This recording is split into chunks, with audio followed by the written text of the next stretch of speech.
episode kali ini kita bakal membahas salah satu lini mainan yang sudah sangat populer di kalangan para toys collector. Nah, biasanya terkenal ini gara-gara karakter anime, karakter games, ya dan masih banyak lagi lah. Nah, di sini itu nama lininya adalah Figma. Kebetulan kita sudah kedatangan narasumber yang expert pada bidangnya di bidang lini perfigmaan ini. Kita kedatangan Hendra dan Dimas. Panggilnya Mang Hendra sama Mang Dimas aja kali ya. Boleh. Lebih mantap. Nah, tapi ngomong-ngomong nih soal dari Figma itu sendiri, saya sendiri masih bingung. Mungkin penonton-penonton Toys People sekalian juga masih pada bingung. Figma itu apa sih? Oh, kalau soal Figma mungkin Mang Hendra ya, saya jelasin mungkin. Oke, jadi Figma itu adalah salah satu pilihan lini koleksi untuk di skala 1/12. Dan dia tuh kebanyakan diambil dari film-film anime sama ada juga yang dibikin dari tokoh-tokoh Jepang. Dan mostly sih mereka dari anime, cuman scale-nya dia main di 1/12, ya tingginya variatif. Kalau dia biasanya bikin kalau misalnya skala buat anak-anak dia ukurannya agak lebih kecil, terus kalau skala orang dewasa dia tingginya agak lebih tinggi. Kebanyakan menyesuaikan dengan si filmnya itu sendiri sih. Ya kurang lebihnya itulah. Dan dia tuh publishernya dari Good Smile Company. Dia tuh salah satu publisher action figure yang udah lumayan ternama di Jepangnya sendiri. Dan ini asalnya dari Jepang ya, asalnya dari Jepang. Ya kurang lebihnya itulah kalau menjelaskan tentang Figma itu sendiri. Kalau untuk keunggulan sama, ya kenapa sih harus Figma gitu ini koleksi sama Mang Hen dan Mang Dim? Kalau dari saya sih ya, kebetulan dulu emang suka nonton anime. Dan kebetulan dulu hanya baru Figma ya mungkin ya yang belum ngeluarin lini-lini yang base-nya tuh anime gitu. Salah satunya contoh waktu itu Fate ya, Fate yang paling pertama keluar ya, Fate yang kemudian Hatsune Miku, bilang dari Vocaloid. Itu alasan saya mulai koleksi Figma sampai sekarang. Ya. Mungkin kalau Mang Hendra mungkin ada alasan lain mungkin. Kalau saya sendiri terjerumus ke lubang yang sangat dalam ini karena kutukan. Saya mengerti itu. Karena kutukan salah satu teman di Toys Portal juga. Ada dia namanya Kevin, dia tetangga saya, kebetulan beda komplek, dan pertama kali saya lihat Figma itu di rumahnya dia dan luar biasa edan banget. Hampir lebih dari 90, mungkin waktu itu saya itu sampai 120-an lah pada saat dia dulu saya nggak ngerti sih, maksudnya dia tuh karakter dari mana, bahkan sampai detik ini pun saya nggak ngerti itu karakter dari mana, dari film apa, dan pokoknya bagus suka saya beli, nggak jelas tahu itu dari mananya. Mulai terjerumusnya karena dulu saya termasuk salah satu omnivora itu pemakan segala macam action figure saya beliin, cuman sejak saya kenal Figma saya ngerasa scope-nya bagus, terus karena saya juga suka anime dan suka nonton beberapa film juga yang dia realisasiin dalam bentuk figur dan skala 1/12 ini, itu yang bikin saya sampai sekarang terjerumus ke lubang pada saat ini.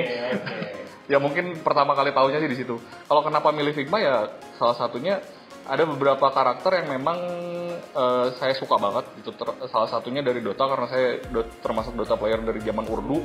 Jadi di realisasi ini Figma itu luar biasa banget sih. Articulated figure ya salah satunya Lina Inverse, dan itu buat saya sih luar biasa banget.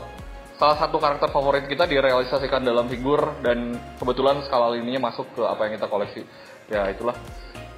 Kalau keunggulannya sendiri dari si perbentukan si Figma ini kayak gimana? Kalau keunggulan sih ya, kalau dari sendiri sih mungkin hampir mirip ya sama figur-figur yang lain. Tapi kalau dari saya, bagaimana GSC itu, Good Smile Company itu berhasil apa ya, kayak nangkep lah, kayak apa ya, karakter si figur itu sendiri gitu ya, detailnya gitu ya, itu bagus banget. Jadi sampai sekarang saya makin seneng aja gitu koleksi Figma. Kalau dari segi range harganya nih, kan kelihatannya detail Waduh. dapet gitu kan ya, Mulai harga nih ya. aksesoris oke lah gitu, ya sampai ada gelas-gelasnya segala gitu kan. Untuk range harga nih kayak gimana buat para kolektor? Kalau kita ngomongin masalah harga, barang koleksi itu sebenarnya nggak bisa dinilai pakai harga. Kalau kita suka, ya berapapun pasti kita beli gitu. Kayak malamnya koleksi burung hias, kayak koleksi atau apapun barang koleksinya pasti.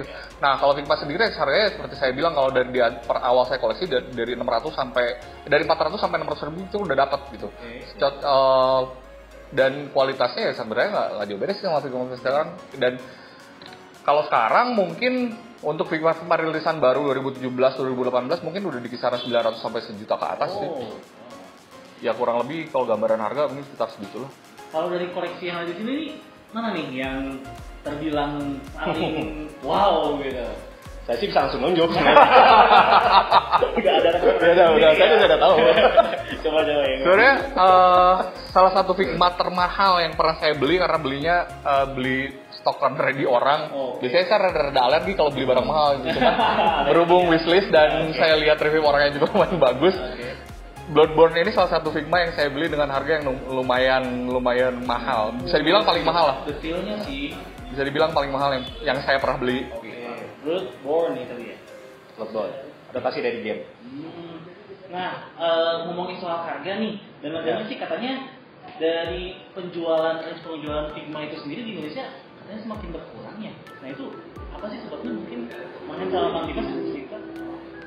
Kalau dari sisi saya sih mungkin ya itu ya.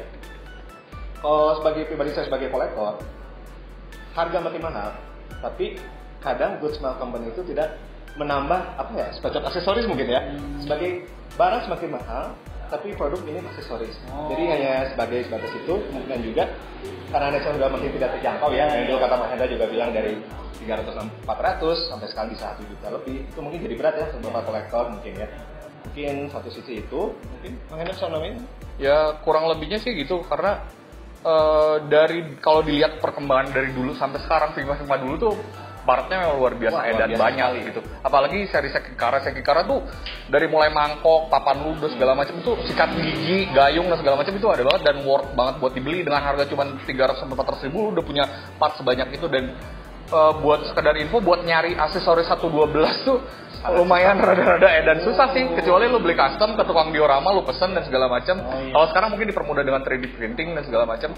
Cuman untuk beli part kayak senjata di third party itu harganya memang luar biasa dan lu harus ngeluarin 150 sampai 250 bahkan sampai 400 ribu untuk cuman beli sekedar pistol-pistolan doang. Ada biaya tambahannya. Ya, itulah. Menurut saya sekarang Figma dengan harga yang ada sekarang itu yang paling worth it untuk saya beli dan koleksi adalah seri Little Armory. Ya, jadi udah satu set ya, banyak senjata dan aksesoris itu banyak banget. Jadi masih worth to buy lah.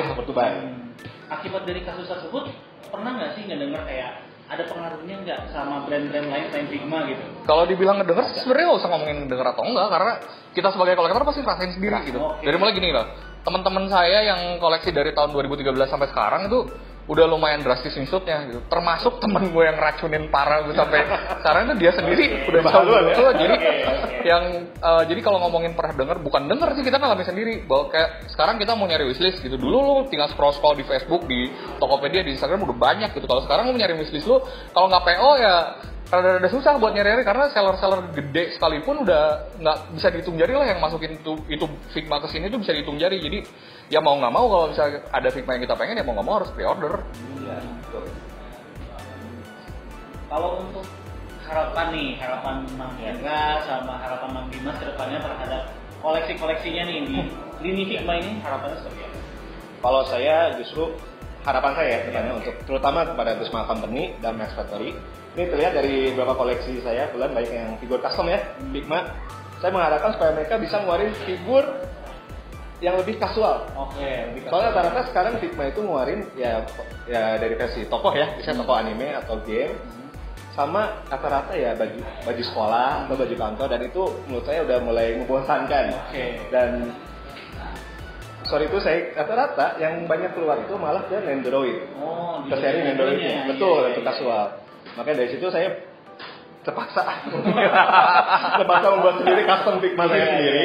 Dan ini mesti saya hunting untuk part-partnya. Betul. Kalau dari Mang Hen sendiri gimana?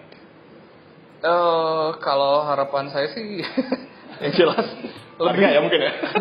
Lebih adjustment tuh dalam artian kalau kita ngomongin Figma gitu ya, dengan kita ngomongin biaya produksi dan segala macam, saya bilang nggak ada perubahan yang signifikan, bahkan jauh lebih menurun dibandingin dulu dia ngeluarin satu Figma dengan part yang bejibun luar biasa ya. Dan itu kalau sekarang cuma dapat 1-2 faceplate, 1 aksesoris dan that's it gitu kan, nggak ada lagi. Maksud saya, kalaupun dengan mereka menyadari rumor-rumor penurunan penjualan mereka, dan kita pun sebagai kolektor ikut sedih gitu dengan melihat harga Figma sekarang, sedihnya tuh saat lu merogoh kocek cuma dapat segitu doang, gitu kan, gimana ceritanya gitu. Makanya harapannya ya mudah-mudahan Good Smile Company bisa mulai mendengar suara kita sebagai kolektor ya, seenggaknya apa ya, inspire lah apa yang kita sampaikan ini, bahwa apa yang kita beli dengan apa yang kita dapat tuh menurut saya nggak worth sih kalau sekarang. Dan supaya juga ya Gossamer Company juga bukan hanya ke Japanese based customer ya, tapi lebih ke worldwide customer gitu. Jadi apa yang kita harapkan semoga mereka mendengar gitu. Supaya ini juga ya platform juga Betul. semangat lagi ya buat koleksi-koleksi. Oke, Toys People, gitu aja review dari Mang Hendra dan Mang Dimas terhadap Mini Figma ini. Untuk teman-teman Toys People yang pada pengen ngelihat koleksi mereka yang sultan dan banyak banget koleksinya, bisa langsung cek ada di Instagram di bawah ini @etalaguemainan dan @pic_. Jangan di follow, blok. Atau bisa juga sekalian jangan lupa untuk follow dan subscribe Toys Portal TV di channel yang luar biasa ini. Mantap pokoknya. Mantap. Itu aja dari kita, terima kasih. Dadah Toys People.